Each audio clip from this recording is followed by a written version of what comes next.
말의 힘이라는 제목으로 함께 은혜의 말씀을 나누려고 합니다. 우리 이제 2장이 끝나고 이제 3장으로 넘어가는데 2장의 결론은 이것이죠. 믿음은 그에 합당한 무엇이 뒤따라온다고요? 행동이 뒤따라와야 살아있는 믿음이다. 생명력 있는 믿음, 행함이 있는 믿음이다 라고 그렇게 말씀을 드렸어요. 결국 믿음 따로 행함 따로가 아니라 믿음과 행함은 하나로 일치돼야 되는 믿음에 합당한 삶이다 라고 이렇게 삶, 그 자체, 믿음에 합당한 삶, 믿음에 합당한 행동을 강조했습니다. 그래서 행함이 있는 믿음은 어떤 것인지를 지금까지 살펴보았어요. 그래서 최소한 믿음이라는 것이 내가 어떤 것을 압니다. 내가 어떤 것에 대해서 동의합니다. 내가 어떤 것에 대해서 잘 설명해낼 수 있습니다. 라는 수준 정도로만 믿음을 생각한다면 너무 믿음에 대해서 편협하게 생각하는 것이다 라고 이렇게 말씀을 드렸습니다. 그래서 특별히 이제 그 믿음에 합당한 행동에 대해서 이제 우리가 3장부터 이렇게 이야기를 할 텐데요. 그 믿음에 합당한 행함의 중요한 축이 바로 무엇이에요? 말입니다. 말로써 우리가 행동을 많이 드러내잖아요. 근데 정말 당신이 행함이 있는 믿음, 살아있는 믿음이라면 삶으로 그 믿음을 입증하고 증명해내라고 야고보서가 도전을 하는데 그 축에 바로 무엇을 이야기하냐면 말, 언어, 우리의 언어 생활에 대해서, 말에 대해서 한번 점검해 보면서 그 말하는 것 자체가 당신의 믿음에 부합한 말을, 행동을 하고 있는지를 살펴보면 좋겠다라는 것을 이렇게 이야기를 하고 있습니다. 자, 그럼 결국 성숙한 믿음, 행함이 있는 믿음, 살아있는 믿음이라는 것은 3장의 말씀을 기초로 하면 우리 안에 성숙한 언어 생활, 성숙한 품격이 느껴지는 말을 해라라는 것으로 여러분들한테 말씀을 드릴 수 있습니다. 제가 계속적으로 말씀을 드리지만 이 야고보서는 구원에 대한 책이다. 다시 말씀드리면 믿음에 대한 책이다라고 이야기를 했어요. 다른 종교에서도 다른 어떤 가르침에서도 말을 잘해야 됩니다. 사람을 살리는 말을 해야 됩니다. 말이 고와야 됩니다. 라는 말은 많이 합니다. 그러나 단순히 어떤 행위적인 변화를 촉구하는 차원에서 우리가 야고보서를 보는 게 아니라 당신이 믿음이 있다면 당신의 구원에 이르는 합당한 믿음으로 세워지기를 원한다면 그 믿음은 행함이 뒤따라와야 되는데 결국 그 행함의 중요한 축으로서 그 말하는 것이 참 중요합니다라는 것을 말씀드리는 거예요. 결국 이 말을 잘하라는 것은 결국 행위적인 차원이 아니라 그 믿음을 증명해내는 한 축으로서 말을 잘해야 됩니다라는 차원으로 말씀을 드리는 거예요. 그렇지 않으면 이런 어떤 믿음과 구원론적인 관점이 빠져버리면 이 야고보서는 그냥 우리가 쉽게 말하면 윤리도덕 교과서밖에 되지 않습니다. 우리가 여기서 지금 설교를 듣는 것이지 제가 여러분에게 윤리도덕 가르칠 필요가 있겠어요? 학교에서 여러분들 다 윤리도덕을 다 배웠잖아요. 다만 우리는 율법이 아닌 복음 안에서 믿음을 세우고 구원을 이루어가는 차원에서 이 말씀을 함께 나누고 있다는 것을 여러분이 알기를 원합니다. 자, 우리 1절을 한번 읽어보겠습니다. 1절이요. 시작. 내 형제들아, 너희는 선생된 우리가 더 큰 심판을 받는 줄 알고 선생이 많이 되지 말라. 네. 내 형제들아 하면서 이런 말을 해요. 너희는 선생된 우리가 더 큰 심판을 받는 줄 알고 선생이 많이 되지 말라. 이거는 결론적으로 말씀드리면 선생하지 말라라는 게 아니라 어떤 선생님이 될 것인가 이 부분을 말씀을 드리는 거예요. 그러니까 선생님이라는 건 뭐예요? 남들 앞에서 말로써 사람들을 가르치고 또 지식을 전달하는 사람들입니다. 여기 선생이라는 것은 구체적으로 말하면 랍비가 되겠죠. 뭐 율법을 연구하는 사람, 말씀을 연구하는, 당시 어떻게 보면 구체적으로 보면 교회 지도자들이 되겠죠. 우리는 이미 무엇이 되었다고요? 1절에 선생이 되었다라는 거예요. 선생이 되었다. 이것은 무엇이냐면 우리가 선생이 되고 싶어서 선생이 된 것이 아니라 하나님께서 우리를 선생된 자리로 우리를 세워 주셨다는 것이요. 이것은 무슨 말씀이냐면 마태복음 1장 28절에 보면 가르치고 남들에게 말씀을 전하는 그 가르치는 그 선생의 위치는 그 정말 중요하다라는 것이죠. 그것이 교회 안에 절대적으로 필요하고 불필요한 것이 아닙니다. 마태복음 28장을 한번 가볼까요? 마태복음 28장. 자, 18절, 28장 18절 한번 볼게요. 마태복음 28장 18절. 예수께서 나와 말씀하여 이르시되 하늘과 땅의 모든 권세를 내게 주셨으니 그러므로 너희는 가서 모든 민족을 제자로 삼아 아버지와 아들과 성령의 이름으로 세례를 베풀고 20절이 중요하죠. 내가 너에게 분부한 모든 것을 뭐하라고 그래요?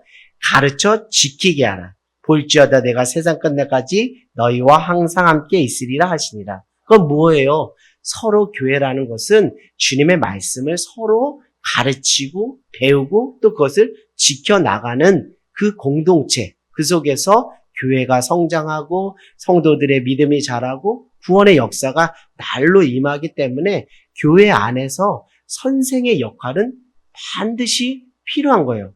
왜냐하면 예수님이 부활 승천하시고 우리에게 명령하신 지상 명령에 있어서 가르치는 것은 대단히 중요한 것이죠. 그 말씀에 기초하면 선생이 되지 마세요. 선생 되지 마세요. 그런 차원이 아니라 선생이면 하나님께서 여러분에게 선생의 자리를 주셨다면 그 선생이 어떤 선생으로서 다른 사람에게 덕이 되고 본이 되어야 되느냐를 말씀드리는 게 더 부합하다라는 것이죠. 그건 무엇이냐면 선생된 자들이 아는 만큼 가르치는 만큼 무엇으로 살아내야 된다고요? 삶으로 살아내는 게 참된 선생, 참된 가르침이고 그것이 공동체에 덕이 되고 선한 영향력을 끼친다는 거예요. 근데 왜 이런 말씀을 하느냐면 좀 긍정적으로 말할 수 있잖아요. 너희들이 이런 선생이 많이 되었으면 좋겠어. 이렇게 이야기해도 되는데 너희는 선생되지를 마라. 선생된 우리가 더 큰 심판을 받는다라는 것은 두 가지 개념으로 좀 말씀드릴 수 있어요. 첫 번째는 앞에서 남들 앞에서 선생된 위치에서 가르치는 사람들에게 윤리적이건 그리고 신앙적으로 어떤 책임과 의무가 있다라는 것이죠. 이 위치를 가볍게 여기지 말고 남들 앞에서 정말 본이 되는 그 행실, 믿음에 합당한 삶으로 살아낼 것을 도전하고 권면하는 것입니다. 왜냐하면 그 위치를 통해서 어떤 사람을 살릴 수도 있고 어떤 사람에게 해를 끼칠 수 있는 아주 중요한 위치에 있기 때문이죠. 그런 축에서 한 축에서 그 어떤 차원에서 더 정말 덕이 되는 그 선생의 모습을 가져라. 삶과 가르치는 것과 행하는 것이 하나 되었으면 좋겠다라는 것이고요. 저는 두 번째가 이제 말씀드린 건 무엇이냐면 이 초대교회 안에 정말 말로만 다 가르치는, 그러니까 지식 배틀, 지식을 자랑하고 말로만 그 가르치려고 하는 삶이 뒤따라오지 않는 서로 정말 하나님께서 그 사명의 자리, 선생님의 자리를 허락하여서 그렇게 사명을 감당하는 그런 차원이 아니라 스스로 띠뛰면서 나는 선생된 자다라고 상석에 높이 올라가서 사람들 위에 군림하려고 하고 그들이 남들을 가르치고 지시하고 평가하고 판단하기를 좋아하는, 그런데 그 사람들의 면면을 살펴보니 삶과 아는 것과 삶이 불일치하는 그런 모습들이 그 초대교회 안에 좀 이렇게 만연해 있는 모습을 야고보 그 사도가 보고 나서 이러면 안 된다라는 그런 차원으로 말씀드린 맥락이 있지 않을까라는 생각을 해보는데요. 왜 제가 이런 생각을 하게 됐냐면 야고보서 1장, 2장, 이제 3장에서 말에 대해서 얘기하지만 야고보서 1장에서부터 2장까지 말에 대한 부분들을 언급한 부분들이 있습니다. 야고보서 1장 19절에서 20절 한번 가볼까요? 야고보서 1장 19절에서 20절. 이 말의 부분에 대해서 야고보가 얼마나 중요하게 생각하며 지금까지 계속 언급했는지를 알 수 있습니다. 야고보서 1장 19절입니다. 시작. 내 사랑하는 형제들아, 너희가 알지니 사람마다 듣기는 속히 하고 말하기는 더디하며 성내기도 더디하라. 사람이 성내는 것이 하나님의 의를 이루지 못하니라. 그러니까 뭐예요? 초대교회 안에 내가 잘났습니다. 내가 가르치겠습니다라고 말로 떠드는 사람들이 많이 있었다는 거예요. 무엇은 뒷전으로 내놓고요. 듣는 것은 뒷전으로 내려놓고 말하고 막 성내는 것만 하는 거예요. 그러니까 말을 많이 하다 보니까 성내는 일이 생기고 그 성내는 일은 20절에 무엇을 이루지 못하는 거예요? 하나님의 의를 이루지 못한다는 거예요. 결국 무엇입니까? 교회의 분열의 단추 역할을 할 수가 있다라는 것이에요. 말만 앞서서 말로만 자기 지식을 자랑하는 사람들이요. 그리고 26절을 또 한번 보겠습니다. 26절에 한번 이렇게 이야기하겠습니다. 1장 26절입니다. 시작. 누구든지 스스로 경건하다 생각하며 자기 혀를 재갈 물리지 아니하고 자기 마음을 속이면 이 사람의 경건은 헛된 것이다. 이게 뭐예요? 스스로는 내가 경건합니다. 내가 믿음이 있습니다. 라고 막 다른 사람에게 가르치려고 하는 거죠. 정말 이해는 충분히 됩니다. 내가 뭔가 정말 그 하나님을 믿는 믿음, 정말 그 은혜가 충만하면 이거 나만 갖고 있기 싫어서 다른 사람들에게 전해주고 싶고 가르쳐주고 싶은 심정은 충분히 이해를 합니다. 그런데 무엇보다 듣는 것보다 말하는 게 막 앞서다 보니까 이게 그 교회 안에서 성령 안에서 그 권위 안에서 질서 없이 막 무분별하게 되다 보니까 결국 막 다툼이 일어나고 이것이 결국 하나님의 교회의 하나됨을 해치는 모습이 되었는데 결국 뭐의 재갈을 물리지 아니하는 사람? 혀의 재갈을 물리지 않는 사람. 그러니까 그 말에 그 절제함이 있고 정돈됨이 있고 짜임새가 있고 질서가 있고 품격이 있지 않으면서 막 자기가 믿음 있다고 다른 사람들에게 떠벌리고 다니는 사람은 그 경건, 그 믿음은 무엇이라고요? 헛것이다. 그러니까 믿음을 볼 때 저 사람 그러니까 하나님께서 야고보서 말씀을 통해 믿음이 있다라는 그 판단의 기준, 우리가 보는 판단의 기준이 아니라 하나님 관점에서 하나님이 너 믿음의 사람이다라고 그 보는 판단 기준은 무엇으로 증명된다고요? 삶의 행동으로 증명되는데 그 축에 중요한 게 뭐라고요? 말이라는 거예요. 이 말에 재갈도 물리지 못하면서 믿음 있는 척 빈수레가 요란하게 하는 거는 그 경건 자체는 무엇이다? 헛된 경건이다. 아마 이게 사도 야고보에게 들려진 것 같아요. 이런 소문들이 들려진 거. 그래서 교회 공동체 안에 하나 되지 못하고 분열과 다툼이 있었던 것 같아요. 근데 그들 스스로가 나는 선생님이다라는 어떤 위치를 본인 스스로 선점하려고 하다 보니까 너희들 이런 식으로 선생하려고 하면 너희에게 임하는 심판이 얼마나 중요한지 모르니? 이 선생이라는 위치가 얼마나 중요하고 막중한 위치인지 너희는 모르니? 그러니까 함부로 그렇게 말하지 마. 그래서 많은 자들이 선생 되려고 스스로 자처하지 말라라는 그 말씀이 이런 맥락 속에서 나오지 않았는가라는 거예요. 그러면서 혀의 재갈을 물리지 못하다 보니까 2장 2절하고 3절을 한번 가보겠습니다. 2장 2절에서 3절. 그 혀의 재갈을 물리지 못하니까 그 헛된 경건이 그 안에 있으니까 이 말하는 족족이 어떤 말을 내뱉느냐. 2절을 한번 읽어보겠습니다. 시작. 만일 너희 회당에 금가락지를 끼고 아름다운 옷을 입은 사람이 들어오고 또 남루한 옷을 입은 사람이 들어올 때 너희가 아름다운 옷을 입은 자를 눈여겨보고 말하되 여기 좋은 자리에 앉으소서 하고 또 가난한 자에게 말하되 너는 거기에서 있든지 내 발등상 아래 앉으라 하면 4절 초반에 너희끼리 서로 뭐 한다 그래요? 차별한다는 거예요. 그러니까 말로써 차별하는 거잖아요. 그렇죠? 그러니까 내가 뭐 예수님을 믿습니다. 믿으면 이런 겁니다. 지식이나 어떤 개념 또 말로 설명할 수는 잘 있지만 그 말에 재갈을 물리지 못해서 그래서 듣기를 속히 하지 않고 말을 막 하면서 결국 한다는 그 행위 자체가 그 안에 선한 게 있어요? 없어요? 없고 2절, 3절에 그러니까 뭐 하는 말이 아주 난무한 거예요. 차별하는 거예요. 이거 뭔가 조금 사회적인 위치나 뭔가 그 보여지는 모습에서 뭔가 외모적인 부분을 보고 판단하여서 당신은 좋은 자리를 오십시오.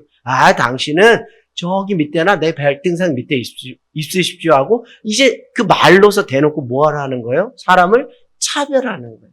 이런 모습 속에서 이런 것은 최소한 무엇은 아니다? 참된 믿음은 아니다. 그 경건은 본인은 경건하다 말할 수 있지만 하나님 보기에 그 경건은 헛된 것이고 스스로를 뭐 하는 거예요? 속이는 것인 거예요. 스스로 속인다는 것은 무엇이냐면 내가 거울을 보면 내 얼굴에 뭐가 묻었다고 알 수 있잖아요. 근데 다른 사람은 당신은 다 묻었어요. 여기 묻었어. 이거 닦아내세요 하는데 정작 본인은 나 괜찮은데 난 괜찮은데 하면서 외면한다면 그것은 본인 스스로를 속이는 것이고 하나님과 사람들을 가볍게 여기는 모습이라는 것이죠. 그런 모습들이 보였다는 것. 근데 2장 15절에 보니까 또 이렇게 말로써 정말 그 자체가 헛된 경건임을 또 스스로 노출하는 경우가 있잖아요. 우리 지난번에 봤죠? 2장 15절 우리 한번 가보겠습니다. 시작. 만일 형제나 자매가 헐벗고 일용할 양식이 없는데 16절 너희 중에 누구든지 그에게 이르되 말하되 평안히 가라 덥게 하라 배부르게 하라 하며 그 몸에 쓸 것을 주지 아니하면 무슨 유익이 있으리요. 그러니까 뭐예요? 혀로만 그냥 사랑합니다. 덥게 하십시오. 평안하시죠. 배부르게 하십시오. 라고 막 이렇게 이야기하는 거예요. 실질적인 도움과 그 필요를 채워주지 않고 이런 모습들이 당시 소위 지식인들 층 안에 선생이라고 스스로 자처하는 사람들 안에 행해졌던 그 언어적인 생활의 그 단면들을 흩어져 있는 성도들, 박갤리피에서 흩어진 성도들의 그 소식을 야고보가 듣고 이 이야기를 한 것이 아닌가라는 생각을 해보게 됩니다. 혹자는 이런 이야기를 하더라고. 이게 참 그러니까 야고보서 자체를 문자적으로 이해를 하면 행위 구원이네 이렇게 생각을 할 수가 있어요. 제가 지난주에도 말씀드렸죠. 이 야고보서는 믿음에 대한 것이고 구원에 대한 책이다. 근데 그 시점이 사도 바울과 야고보가 같다 그랬어요? 다르다 그랬어요? 다르다 그랬죠. 사도 바울은 너희가 구원받기 위해서는 무엇이 필요하다? 믿음이 필요하다. 예수 그리스도를 믿는 믿음이 필요하다 해서 이신층이 그 믿음을 강조한 거예요. 구원을 받기 이전에 상태에 놓인 우리에게 너희가 구원을 받으려면 예수님을 믿어야 돼. 그 믿음이 중요해라고 믿음을 강조한 것이고 야고보 사도는 무엇이에요? 야고보 사도는 우리 보겠습니다. 2장 1절 한번 보겠습니다. 2장 1절. 자, 2장 1절 한번 볼게요. 자, 시작. 내 형제들아 영광의 주 곧 우리 주 예수 그리스도에 대한 믿음을 너희가 가졌으니 사람을 차별하여 대하지 말라. 그러니까 야고보서를 받아보는 그 독자, 그 성도들은 이미 무엇을 소유한 자예요? 믿음을 소유했고 하나님의 구원의 은혜로 하나님의 자녀가 된 거예요. 그러니까 구원을 이미 받았다는 거예요. 그런데 구원의 완성을 향해 이제 우리가 성화의 길을 가는 시점에 있으니까 구원받은 자로서 합당한 믿음은 이런 믿음이에요. 라는 차원으로 무엇을 말하는 거예요?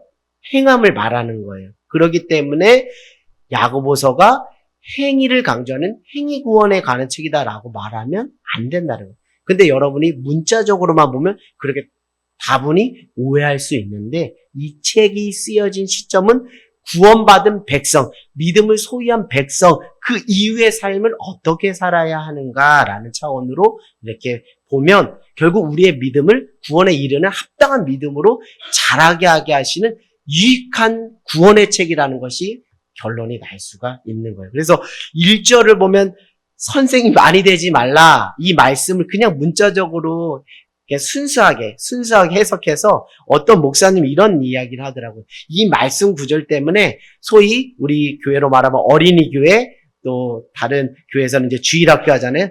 주일학교 선생님을 모집할 때 이 말씀 때문에 선생님들이 주저주저해서 이 말씀을 문자적으로 해석해서 주저주저해서 교사를 지원을 안 한다라는 그런 재밌는 이야기도 하는 거예요. 왜?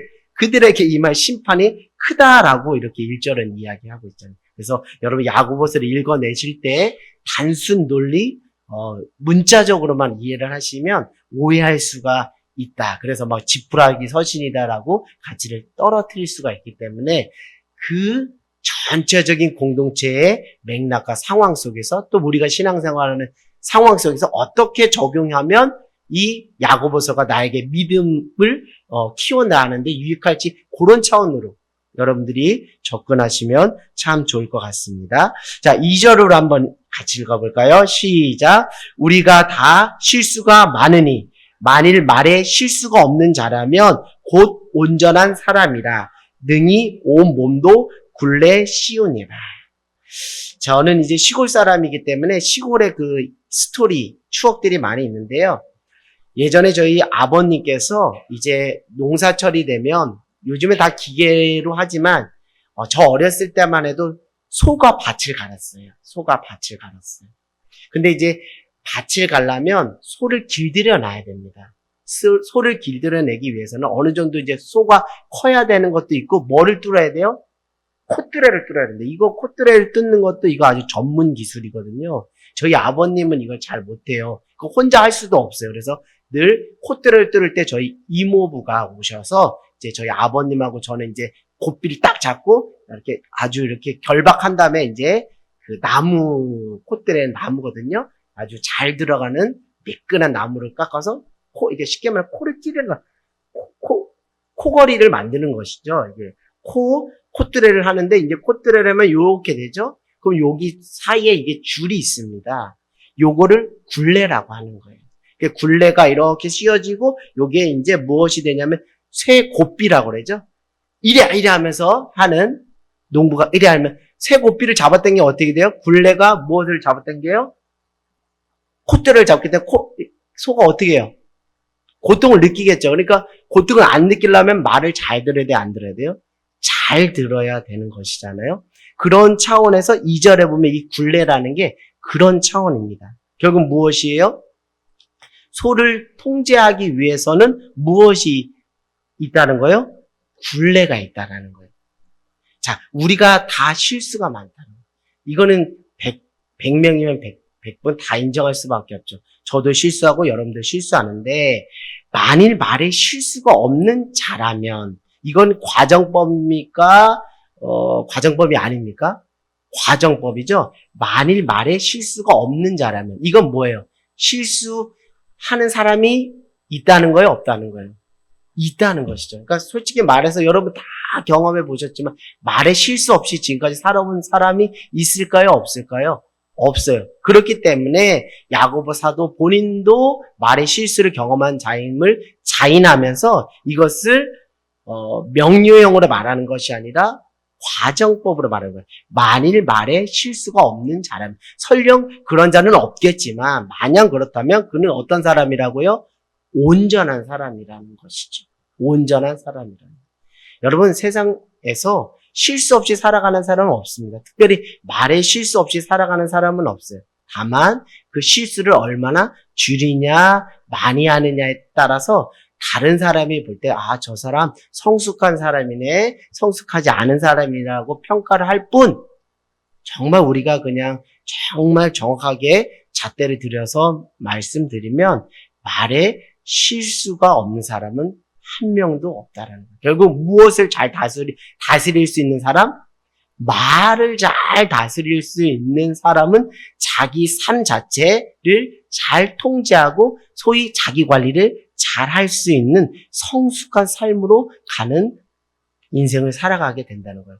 마치 무엇을 통제할 때 그 농부가 쇠고삐로 굴레를 땡기고 굴레가 콧구레를 해서 그 코가 그 동물이 자극을 받아서 소가 자극을 받아서 온순해지는 것처럼 우리가 말을 통제함으로 우리가 성숙한 그 온전한 사람이 될 수 있다면 참 좋겠지만 결론적으로 말씀드리면 그런 사람은 있을 수가 없어요. 그런데 여기서 오늘 말씀드린 것은 사람이 소는 통제할 수 있다 없다?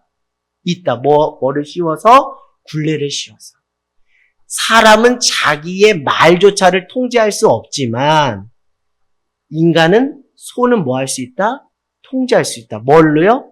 굴레를 씌워서 통제할 수 있다. 저는 이 말씀을 보면서 좀 말에 실수 없이 뭔가 굴레를 오죽하면 굴레라도 씌워야 되나? 이런 생각도 해보는 거예요. 근데 3절은 이렇게 말합니다. 자, 3절 한번 같이 읽어볼게요. 자, 시작. 우리가 말들의 입에 재갈을 물리는 것은 우리에게 순종하게 하려고 그 온 몸을 제어하는 것이다. 그 뭐예요? 말이라는 건 홀스.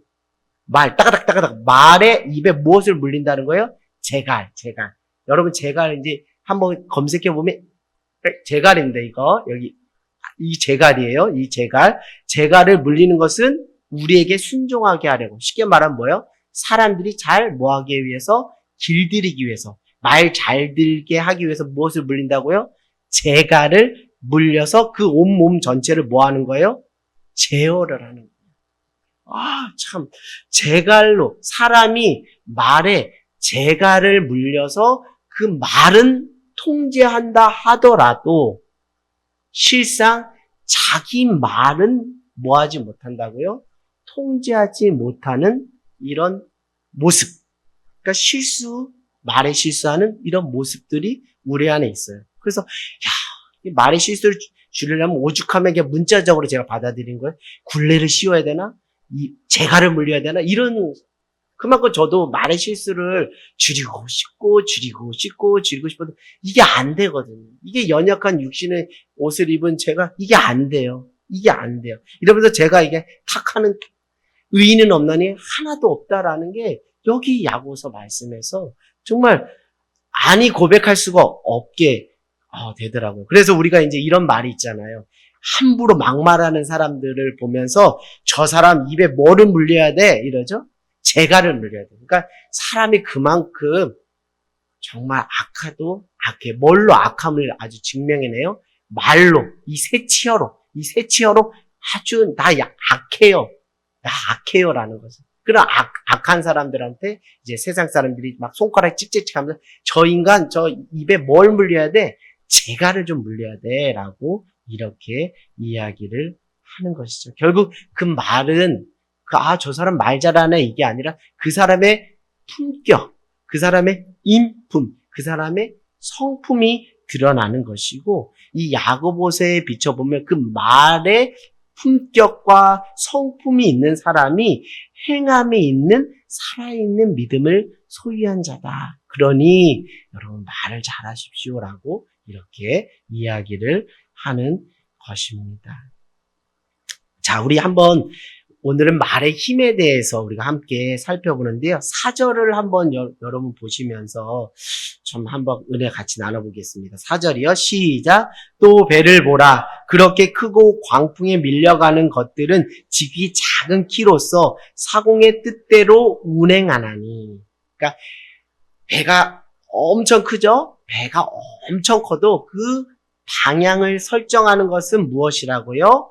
지극히 작은 키. 그것을 사공이 조정하면 오른쪽으로 가고 싶으면 오른쪽, 왼쪽으로 가고 싶으면 왼쪽. 바람이 막 분다고 해서 그 바람에 좌지우지 되는 게 아니라 지극히 작은 키를 사공이 조정하느냐에 따라 우회전도 하고 좌회전도 할 수 있다는 거예요. 이와 같이 5절 같이 좀 더 읽어볼까요? 시작.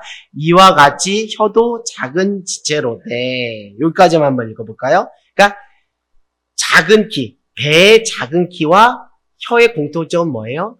작다라는 거예요. 우리 몸에 비해서 이 혀는 아주 작죠. 배에 비해서 키는 작죠. 작다라는 것이 공통점이지만 이 작은 것의 영향력은 그 힘은 무시할 수가 있다 없다? 없다라는 것이죠.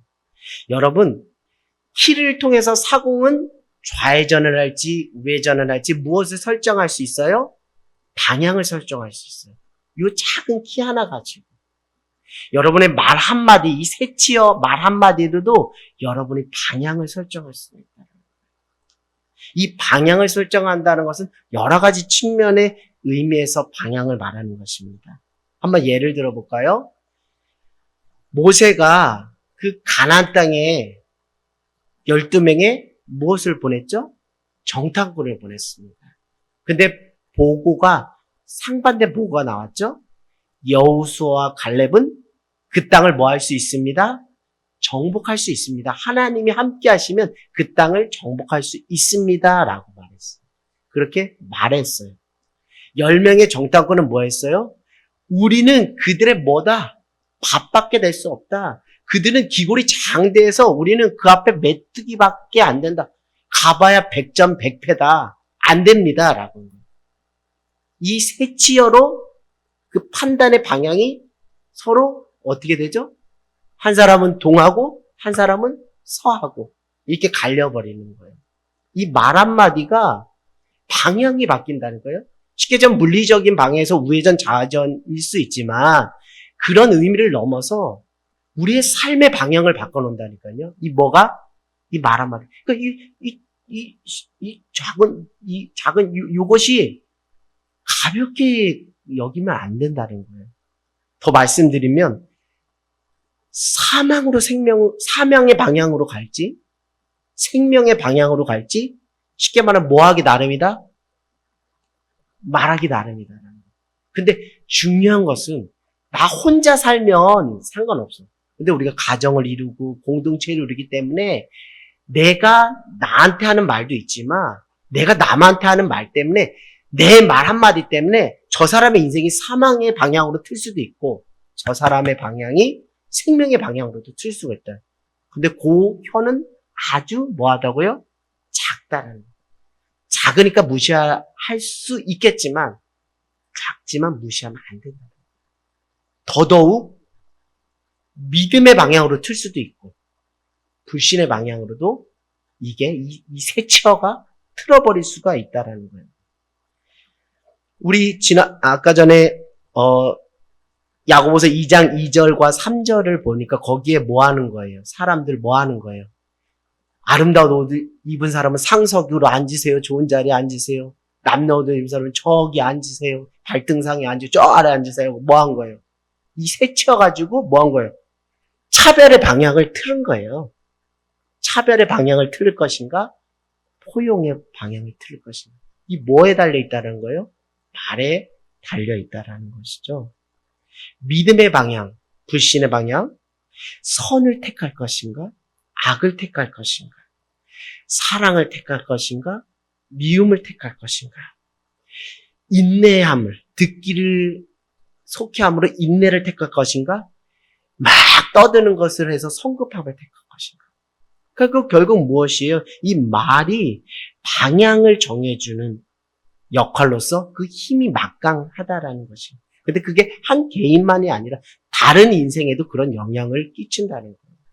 그러니까 부모님이 자녀들한테 말을 함부로 하면 안 된다는 거예요. 너는 뭐 함부로 막 같이 그 인격을 깎아내리면 걔는 나는 쓸모없는 인간이 하면서 스스로 자포자기의 길을 가는 거예요. 그런데 그 자녀를 봤을 때 아유 너는 잘할 거야. 너는 잘할 거고 지지하고 격려해주면 그 안에 아직 미처 발견되지 못했던 잠재력이 나중에 하나님이 정하신 때 하나님의 앞에서 뿜뿜하고 뻗어나와서 그가 하나님 앞에 귀하게 쓰임받을 수도 있는 거예요. 그 방향의 키를 부모인 우리에게 하나님이 살리는 쪽으로 열어놓으라고 그 사명을 주신 거예요. 그 선생의 자리를 가르치는 자리, 훈육하는 자리를 주셨어요. 그렇기 때문에 이게 엄청 귀한 위치이면서도 또 책임을 추궁할 수 있는, 하나님 편에서 책임을 추궁할 수 있는 아주 두렵고 떨림으로 감당해야 될 사명의 위치이기 때문에 함부로 섭불로 다른 사람한테 막 환영받는 차원으로 인정받고 칭찬받는 차원으로 그 정도만 생각하고 선생 될 거면 꿈도 꾸지 마 이러는 거죠. 1절이. 그렇게 생각할 거면 꿈도 꾸지 말라라는 것이죠. 9절을 한번 볼까요? 우리 이제 다음 주에 보겠지만 9절에 보니까 이 방향이 이렇게 확 틀려버려요. 자, 9절 한번 같이 읽어보겠습니다. 시작. 이것으로 우리가 주 아버지를 찬송하고 또 이것으로 하나님의 형상대로 지음받은 사람을 저주하나니. 그러니까 이 작은 혀로 어떤 방향으로 틀어요? 찬송하는 쪽으로 틀 것인가? 저주하는 쪽으로 틀 것인가? 그게 단순한 행동의 선택이 아니라 야고보서는 믿음의 결단이라는 것이죠. 믿음의 결단이죠. 그 믿음의 결단은 결국 나를 구원에 이르는 합당한 믿음으로 구원을 자라가게 할 것인가? 아니면 세상 편을 택해서 구원에서 미끄러지게 할 것인가? 사단 좋아하는 짓을 할 것인가?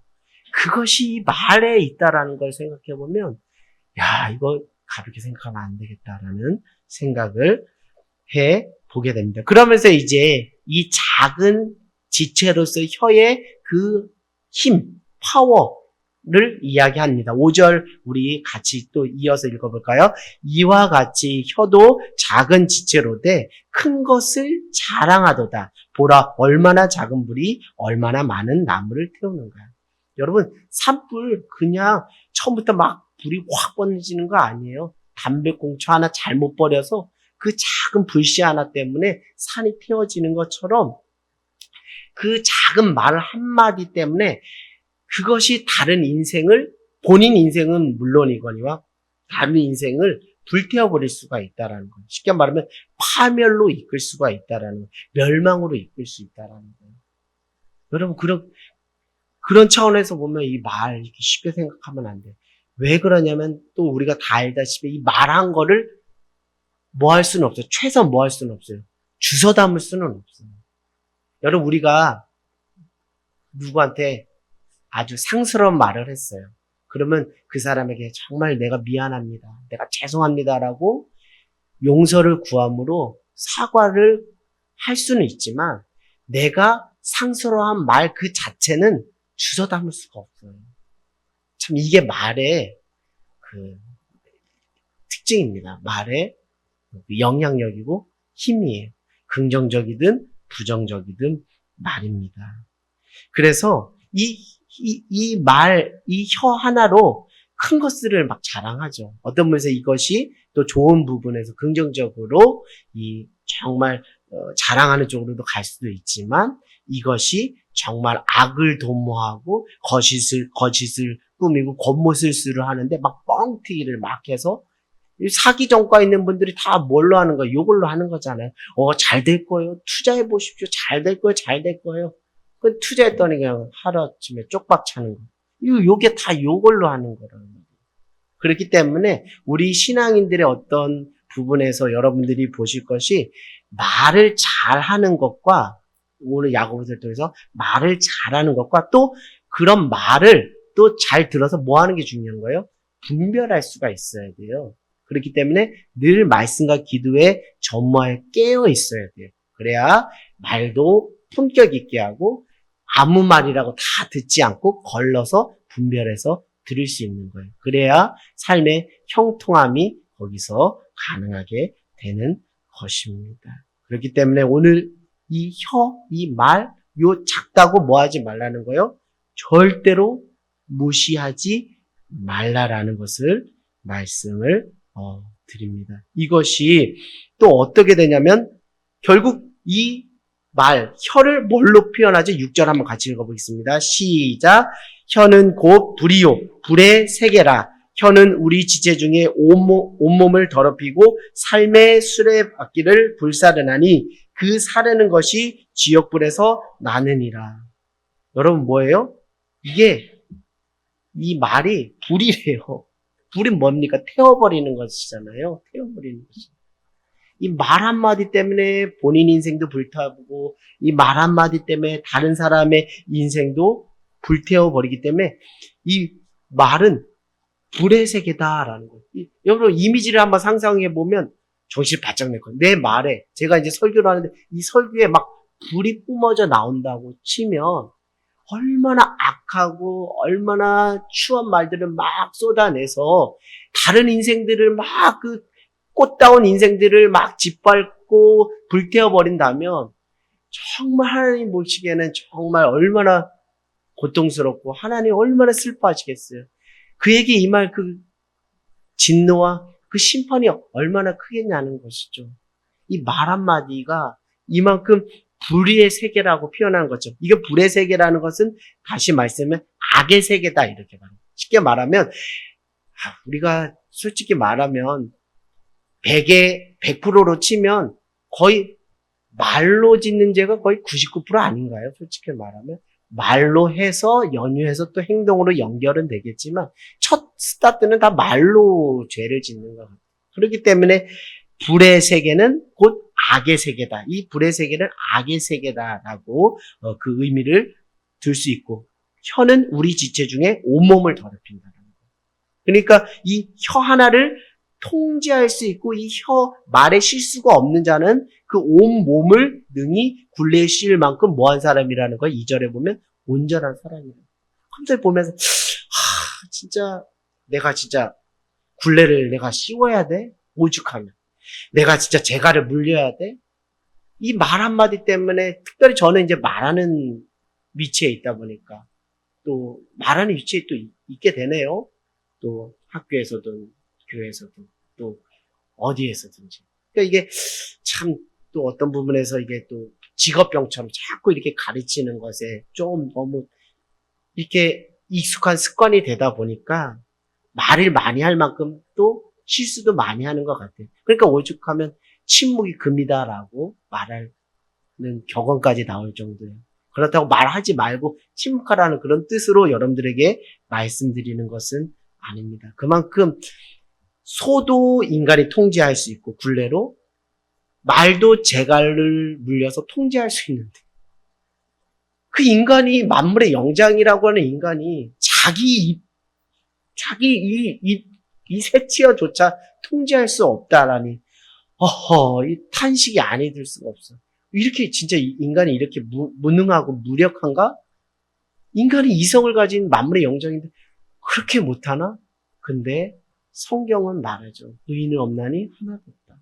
말에 실수 없는 사람은 하나도 없다. 그러니까 가정법으로 있다면 없다면 말에 실수하는 자가 없다면 하고 가정법으로 이야기를 하는 거예요. 그리고서 온몸을 더럽히고 삶의 수레바퀴를 불사르는 거예요. 삶의 수레바퀴라는 건 인생을 말하는 거예요. 인생을 불살아버리는 거예요.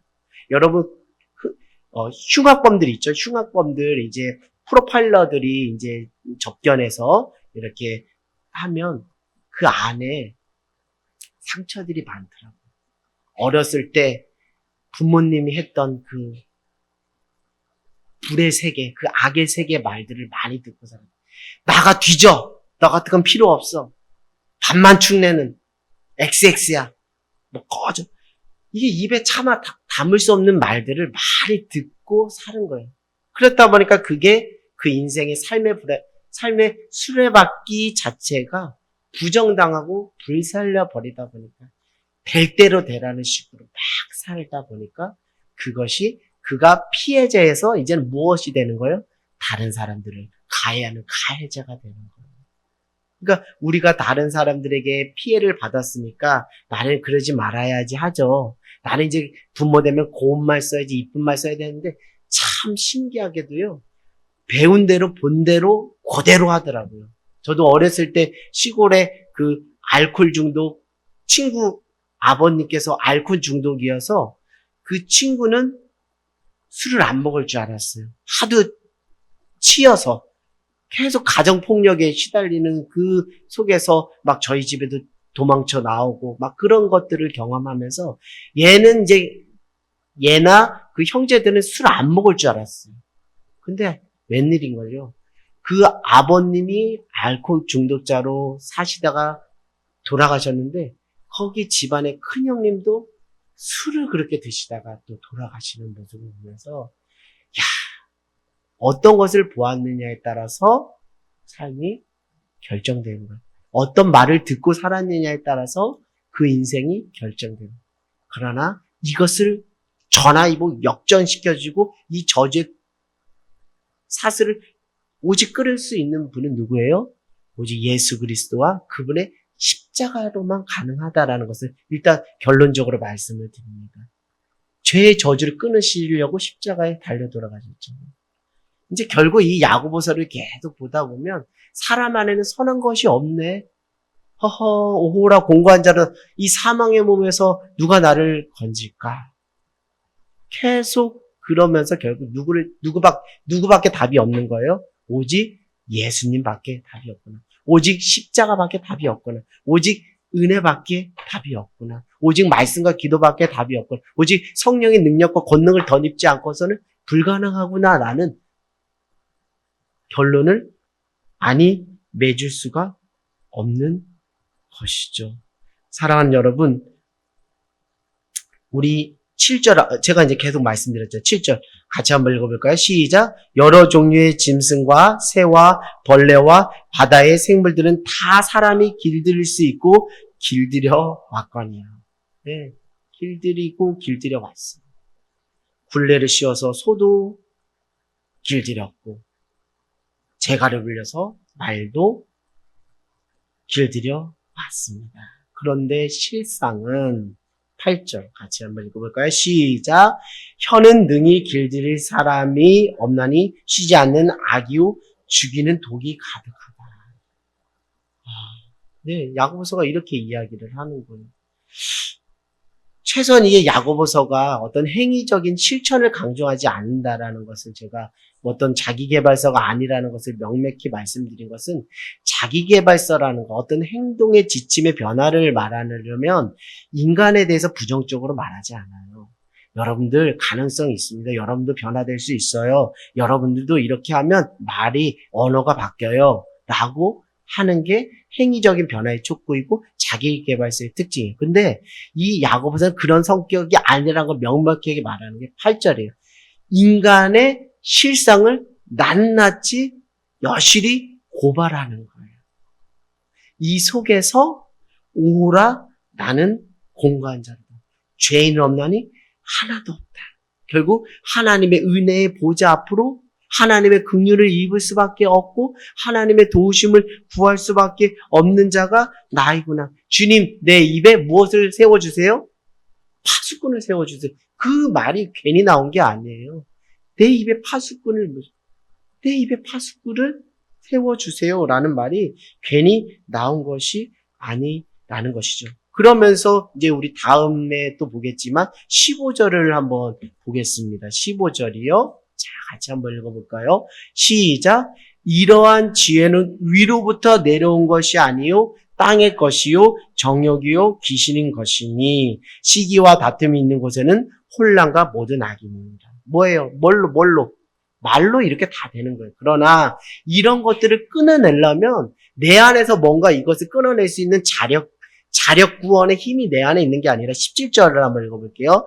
시작. 오직 위로부터 난 지혜는 첫째는 성결, 다음에는 화평, 관용, 양순, 긍휼, 선한 열매 가득하여 평경과 거짓이 없나니 화평하게 하자 화평을 심어 그의 열매. 그러니까 무엇이에요? 이 언어적인 부분에 대해서 여러분이 정말 스스로 말할 수 없는 탄식으로 주님 나는 정말 내 스스로 할 수 없습니다라는 것을 지금 우리가 1절에서부터 8절에 그 말씀을 통해서 자기 실상을 자기 민낯을 보았다면 결국 17절 오직 위로부터 난 지혜 내 안에서 뭔가 그것에 대한 돌파구가 내 안에서 있는 것이 아니라 오직 위로부터 난 하나님의 지혜와 하나님의 긍휼과 하나님의 사랑과 하나님의 은혜를 덧입지 않고서는 그 성령의 그 통제하심을 받지 않고서는 오직 예수와 그 십자가를 붙잡고 의지하지 않는다면 이거는 안 된다는 것이 이제 야고보서에서 결론적으로 내리는 것인데 나중에 차후에 또 말씀을 드릴까 합니다. 그래서 저는 오늘 이 말씀을 보면서 창피한 것도 있어요. 그러나 창피로 끝나게 하시는 것이 아니에요. 그래서 하나님의 은혜가 필요하구나. 그래서 하나님을 바라봐야겠구나. 그래서 말씀을 붙잡고 기도하면서 하나님의 긍휼의 도우심을 구할 수밖에 없구나. 내 힘으로는 전적으로 할 수 없구나. 주님, 내 입에 파수꾼을 세워 주시옵소서. 내가 주님 안에서 다시 새로워지기를 원합니다. 라고 여러분 기도하는 귀한 은혜의 밤이 되기를 주님의 이름으로 간절히 소망합니다.